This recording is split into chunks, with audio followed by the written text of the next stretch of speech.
Welcome to my channel. Ako po si Abby na maghahatid sa inyo ng mga true crime stories sa wikang Tagalog. Kung mahilig kayo sa mga ganitong klaseng storya, ay i-click nyo na ang subscribe button para updated kayo sa aking mga videos. I-click nyo na rin po ang like button kung nagustuhan nyo ang video na ito. Noong taong 2001, isang aktres ang nahulog mula sa 23rd floor ng isang gusali. Ayon sa investigasyon, tumalon siya sa gusali upang wakasan ang kanyang buhay. Pero iba ang paniniwala ng mga taong nakakakilala sa kanya. Alamin natin ang masalimuot na kwento ni Maria Teresa Carlson. Siguro ang iba sa inyo ay hindi pa pinapanganak o kaya na may wala pang muwang noong kasikatan niya. Bagamat di siya kasing tanyag ng mga batikang aktres sa Pilipinas, muli siyang gumawa ng ingay matapos mabalitaan ng buong bansa ang masalimuot na pagtatapos ng kanyang buhay. Si Maria Teresa Carlson ay isang Filipino-American actress. Ipinanganak siya sa Manila pero lumaki sa Amerika. Muli siyang bumalik sa Pilipinas sa edad na 16 years old at nagdesisyon na manatili na sa bansa. Pangarap ni Maria ang maging isang beauty queen. Nagkatotoo ito noong 1979 nang tanghalin siya bilang Miss Young Philippines. Siya ang kumatawan sa bansa sa Miss Young International Pageant na idinaos sa Tokyo, Japan. Dahil sa taglay niyang ganda at karisma ay agad siyang napansin ng entertainment industry. Naging mainstay siya sa TV sitcom na Chicks to Chicks at doon ay nakasama niya si Nova Villa at Freddie Webb. Inilarawan siya ng co-star na si Carmy Martin na bubbly, napakaganda, parang Virgin Mary, maputi, maganda ang paa, kamay at legs, at parang isang manika. Kinagiliwan siya ng mga Pilipino dahil sa baluktot niyang Tagalog at nakilala sa kanyang linyang Si Ikaw, Si Ako. Bukod sa sitcom, lumabas din siya sa mga pelikula. Ilan doon ay mga comedy films kung saan nakasama niya ang komedyanteng si Chiquito at ang sikat na trio na sina Tito, Vic at Joey. Noong taong 1982, ang 19-year-old na si Maria ay nakilala ang 32-year-old na si Rodolfo Castro Fariñas sa pamamagitan ni Freddie Webb na matagal na niyang kaibigan. Ayon kay Webb, aksidente ang pagkakakilala ng dalawa.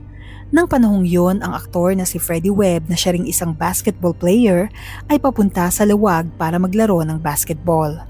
Tinawagan niya si Maria para ayaing manood. Dahil wala naman siyang ibang lakad ay pumayag si Maria. Nang panahong yon ay newly elected mayor ng Lawag City si Fariñas. Bukod sa pagiging maimpluwensya, si Fariñas ay galing sa mayamang angkan. Kilala siya sa pagiging matalino. Nakuha niya ang pang-8 posisyon sa top notchers ng bar exam noong 1978. Ang isang magazine ay tinawag siyang dashing bachelor at flamboyant playboy. Noon ay may 2 na siyang anak sa dating karelasyon. Tila nakursunadahan ni Fariñas ang fast-rising star na si Maria. Na-in love sila sa isa't isa, kinalaunan ay sumama na si Maria at tumira sa tahanan ni Fariñas. Ikinasal sila sa Las Vegas. Muli silang ikinasal sa Pilipinas na idinaos sa Lawag Church. Sa isang interview, sinabi ni Maria na nahulog ang loob niya kay Fariñas dahil sa pangalan, posisyon at mga koneksyon nito. Pero higit pa dyan ay may mabuting pagkatao at mapagpakumbaba ang kanyang asawa. Matalino din siya at hindi kurap kung ihahambing sa ibang politicians. Perfect gentleman kung ilarawan ni Maria ang kanyang asawa. May mga tagahanga na modern fairy tale ang tingin sa kanilang love story. Tingin nila kay Maria isang trophy wife na isang malaking asset sa mga kampanya ng asawa kapalit ang seguridad at marangyang pamumuhay. Iniwan ni Maria ang showbiz at pinagpalit ang buhay Maynila sa Lawag para sa kanyang asawa. Nagkaroon sila ng 5 anak na lalaki at nag-iisang babae. Kada eleksyon ay sinasama ni Fariñas ang asawa sa mga kampanya. Dahil isa siyang artista ay malakas ang appeal ni Maria sa mga tao. Lubos na nabighani ang mga Ilocano sa taglay niyang ganda.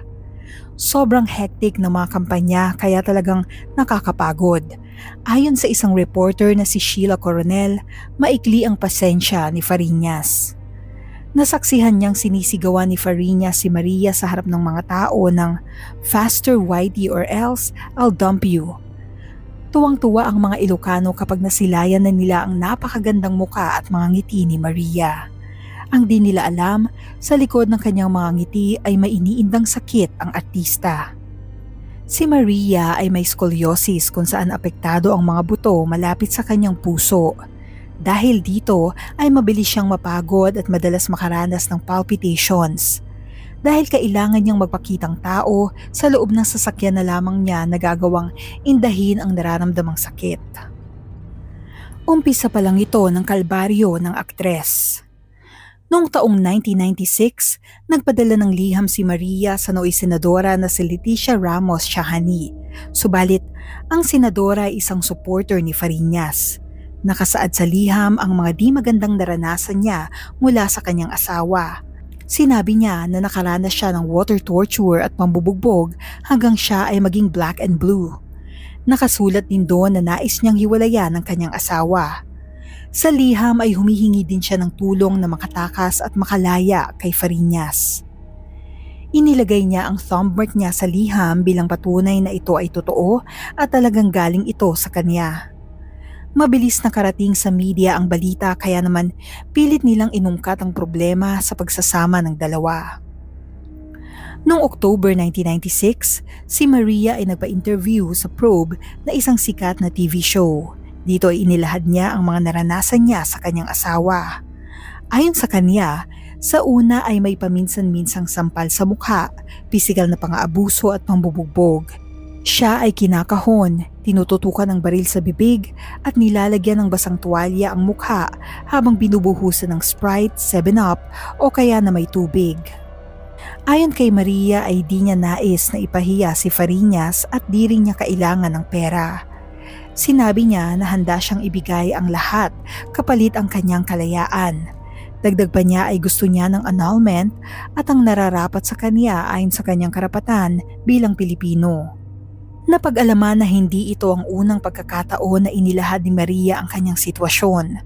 Matagal na siyang nanghihingi ng tulong sa iba't ibang mga tao at ahensya para makatakas sa masalimuot niyang sitwasyon subalit wala sa kanila ang nakagawa ng aksyon.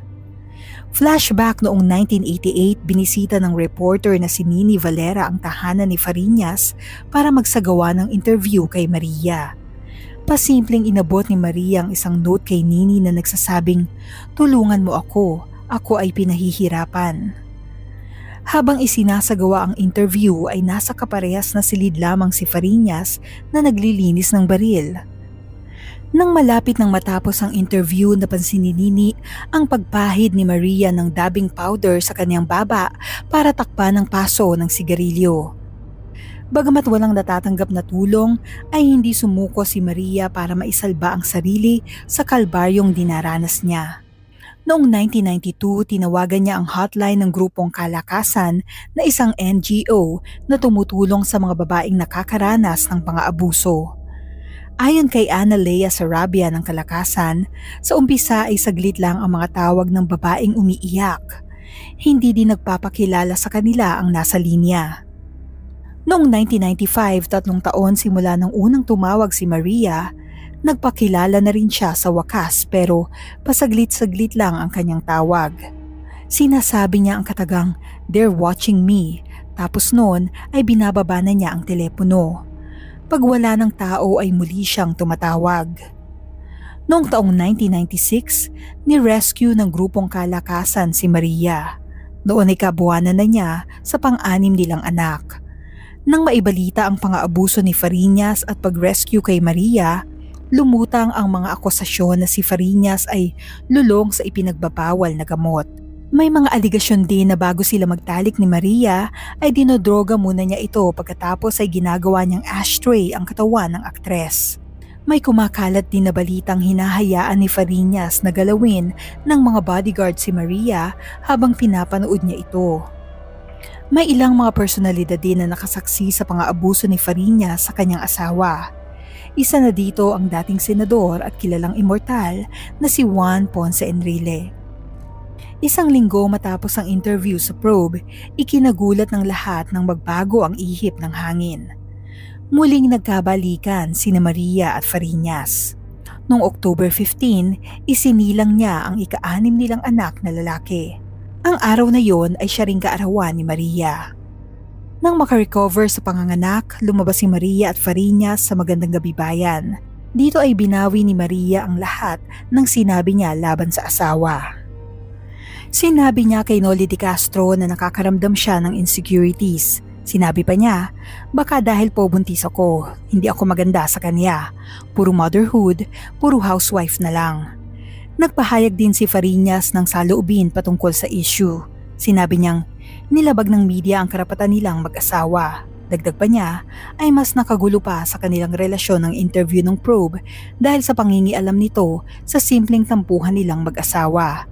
Sinabi niya sa Manila Times, saan ka naman nakakita ng tampuhan lang ng mag-asawa, ipa-flash mo sa TV. Marami ang nagtataka at naguguluhan kung bakit pinili ni Maria na bumalik sa puder ng asawa. Ayon sa isang article ng Cosmopolitan Magazine, walang pera si Maria at wala ring proteksyon o tulong na natatanggap mula sa gobyerno, kaya naman wala siyang choice kung hindi bumalik sa kanyang asawa dahil kailangan niya ng suporta sa panganganak. Ayon naman sa human rights activist na si Evelyn Ursua na isa sa mga nag-rescue kay Maria, kapag nagdadalang tao si Maria ay nababawasan ng pang-aabuso sa kanya. Kaya naman itinuturing niyang depensa sa sarili ang kanyang pagbubuntis. Sinabi rin ni Ursua na natunto ni Fariñas ang lokasyon ng asawa dahil nagpumilit si Maria na ipanganak ang sanggol sa parehas na ospital kung saan ipinanganak ang iba pa nilang anak. Isang special police team daw ang pumunta sa ospital para protektahan si Maria at pagkapanganak ay nagkabalikan na ang mag-asawa. Makalipas ang 5 taon, ikinagulat ng marami ang balita na pumanaw na si Maria Teresa Carlson. Nang panahong yon ay hindi na nagsasama ang mag-asawa. Bumalik na sa Maynila si Maria malayo sa kanyang mga anak. Ang petsa ay November 23, 2001 nang mahulog si Maria mula sa 23rd floor ng condominium ng kanyang tinitirhan sa San Juan.